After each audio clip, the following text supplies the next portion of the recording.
저희는 이제 보라매 병원의 이제 공공암센터에서 근무하고 있는 이제 의사들을 모였고요. 첫 번째는 변기인데요. 관해 대 완치입니다. 이거 환자분들이 정말 헷갈려 하시거든요. 암을 잡는다고 하더라도 기저 간 기능 때문에 돌아가시는 경우가 많거든요.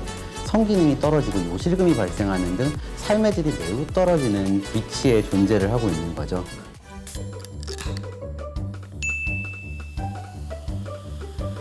안녕하세요. 네. 반갑습니다. 오랜만이에요. 네, 안녕하세요. 그냥 우연히 옷이 같은 거죠.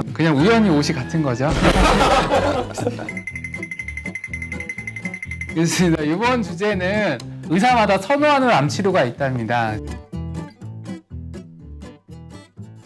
왜 의사마다 의견이 다른 건지, 그리고 그 중에서 어떤 의사의 의견을 따를 것인지 하는데 참조를 하시라고 이런 컨텐츠를 만들게 되었습니다. 그래서 사실 뭐 의사들마다 제시하는 치료가 좀 다를 수 있긴 하지만 어떤 사람은 아예 반대쪽 극단에 있는 치료를 서로 제시하는 게 아니라 둘 다 표준 치료로 인정될 수 있는 사이에서 좀 차이가 난다는 거를 좀 먼저 말씀드리고 싶고요. 그러면은 우리가 거기서부터 고민을 해야 되는 게 과연 이 사람은 얼마나 오래 살 것인가, 얼마나 치료에 대한 두려움이나 걱정이 큰가, 얼마나 많은 부작용이 생길 것인가, 뭐 이런 측면이 되겠죠. 하나 추가로 한다면 어떤 의사가 조금 더 병원에서 시행하고 있는 치료가 있는 경우가 있거든요. 그런 치료에 좀 더 최적화되어 있는 경우가 많기 때문에 조금 더 선호하게 되는 경우가 있는 건 아마 사실일 것 같고요.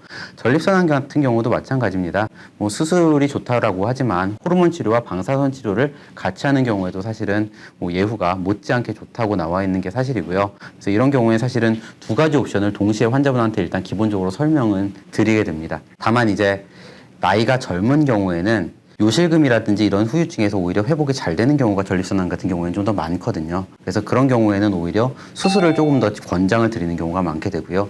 기대 여명이 좀 짧고 전신 마취라든지 회복에 좀 오래 걸리게 되시는 분 같은 경우에는 그런 마취를 피하기 위해서 이제 호르몬 치료나 방사선 치료 쪽으로 조금 더 권유를 드리게 되는 경우가 많은 것 같습니다.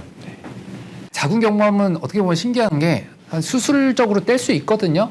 고형암, 우리가 보는 게 고형암이잖아요. 고형암, 암덩어리가 몸에 있는데 이걸 수술을 떼면 당연히 도움이 될 거 아니에요. 근데 자궁경부암은 신기한 게 수술을 떼지 않고 그냥 방사선만 쬐도 수술만큼 똑같은 효과를 나타내요.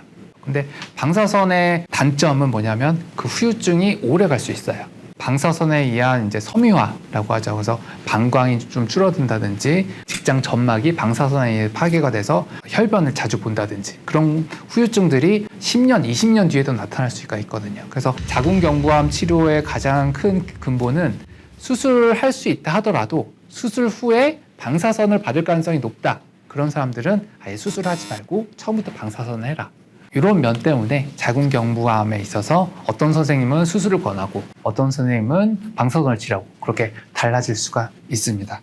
네, 그 다음으로 제가 알기로는 치료가 제일 다양한 것 같아요. 뭐 잘은 모르지만 간암에 대해서 우리 이동규 교수님이 어떤 치료가 더 우수한지 의사마다 정말 선호하는 치료가 다른지 좀 말씀 부탁드립니다. 우선 간암 같은 경우는 여러 세계의 간학회들에서 병기에 따라서 어떤 치료 방법들을 제시를 해주는데요. 근데 딱 그게 맞아 떨어지지가 않아요. 이때 이제 결정을 해야 되는 것은 당연히 그 변기에서 선택할 수 있는 치료 방법 내에서 결정을 해야 되는 게 첫 번째고요. 그 다음 두 번째, 여러 가지 치료 옵션이 있을 때 이제 간암 환자들은 기저 간 기능 때문에 특정 치료 옵션을 선택하지 못하는 경우가 있습니다. 그러면 이제 환자의 기저 상태에 따라서 배제되는 치료법은 일단 제외를 하고요. 간 같은 경우는 간암의 위치가 어디 있느냐에 따라서 치료 방법들이 성적이 조금 달라집니다. 예를 들어서 굉장히 큰 혈관 옆에 붙어 있는 간암, 조그마한 간암이 있다. 보통 이런 경우에는 수술적 치료가 가장 권고가 되고 수술을 못 견디시는 경우에는 이제 고주파 열치료술이라고 완전히 태워버리는 시술이 그 다음으로 권고가 되는 상황인데 문제는 큰 혈관 옆에 있으면은 고주파 열치료를 하게 되면은 열을 빼앗겨요. 이게 냉각수 역할을 합니다, 혈액이. 그러다 보면은 일반적으로는 권고가 되지만 치료가 실패될 가능성이 또 높습니다. 이런 상황들이 발생을 하기 때문에 하나의 일괄적인 기준으로 이제 제시를 해가지고 연구 결과를 깔끔하게 뽑아내서 어떤 게 더 우월하다고 만들기가 쉽지가 않습니다. 그러다 보니까 이제 간암 치료의 선택에 있어서는 전문가들이 생각했을 때 이 치료 방법이 약간 더 떨어질 가능성, 이론적 배경이 있다고 하면은 그런 치료를 조금 배제하는 편입니다. 네, 그 혈액종양내과는 어때요? 저희는 보통 항암 치료를 하기 때문에 그 다른 치료 옵션이 있는 거는 아니고요. 환자의 컨디션이랑 환자 나이 그거에 따라서 항암 용량을 조절을 합니다. 그리고 급성 골수성 백혈병의 경우에는 세낭암제의 경우에는 감염이라던가 여러 가지 부작용이 많이 있을 수 있기 때문에 컨디션이 정말 좋은 사람들 쓰고, 약한 항암제는 근데 문제가 이제 병이 진행할 때까지, 그러니까 거의 돌아가실 때까지 한 달에 한 번씩 계속 받아야 됩니다. 그 대신에 부작용을 조금 줄일 수는 있는데요. 그래서 그런 차이가 약간 있기는 해서 이제 환자의 상태랑 나이, 기저질환 이런 것들을 상당히 고려를 많이 해서 선택을 해야 합니다.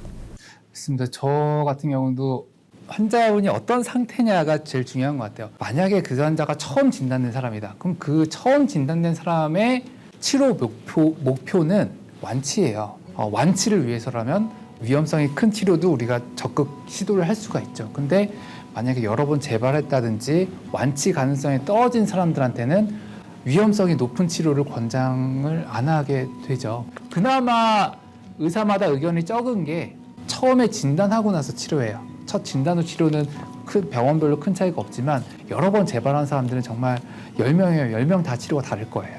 결국에는 그 사람이 얼마만큼 살아야 되고 어떠한 삶을 원하고 사람마다 생각이 다 다르기 때문에요. 이제 그런 거를 받아들이는 의사의 태도도 조금씩은 다를 수 있고요. 그거에 대해서 얼마만큼 생각을 하느냐도 조금씩 다를 수 있기 때문에 아마 이 권유하는 치료법에서 조금씩 차이가 다 날 수밖에 없지 않나, 뭐 그런 생각이 조금 드는 것 같습니다. 격하게 공감이 되는 게, 제가 지금 입원해 계신 환자분 중에서 한 분이 수술을 하면 지금 완치가 될 수 있는 단계인데 70세가 넘으셨어요. 그래서 일단 나의 몸에 칼을 대고 싶지 않다. 내가 살면 얼마나 더 살겠느냐, 이렇게 이야기를 하시더라고요. 제가 사실은 이제 의사 초창기 때는 그렇지 않았거든요.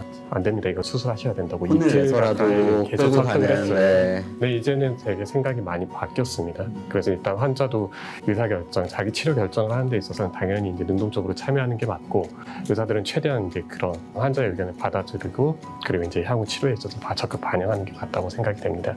가끔 치료 방침을 결정하다 보면 의사가 그러니까 환자가 적극적인 치료를 원하지 않는데 의사 입장에서는 가능성이 보일 때 의사들이 자기도 모르게 조금 격해지거나 그래서 치료를 받아야 된다라고 강하게 얘기하는 경우가 있을 거라고 다들 생각을 하거든요. 네.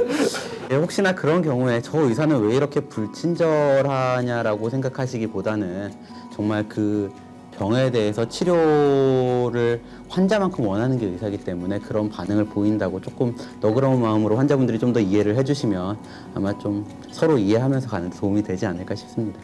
일단은 확실한 거는 의사마다 선호하는 암 치료가 있을 수 있고, 그때 이제 환자분의 상태 그리고 환자분의 의지 뭐 이런 것들을 다 고려해서 하기 때문에 다양할 수가 있다라고 결론 지을 수 있겠습니다. 네.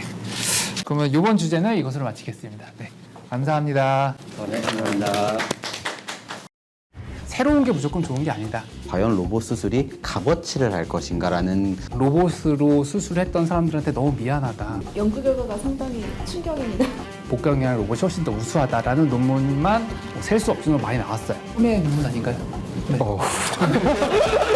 내가 보는 질환이 논문이 쓸렸다. 그러면 이건 반드시 그 의사를 알아야 돼요.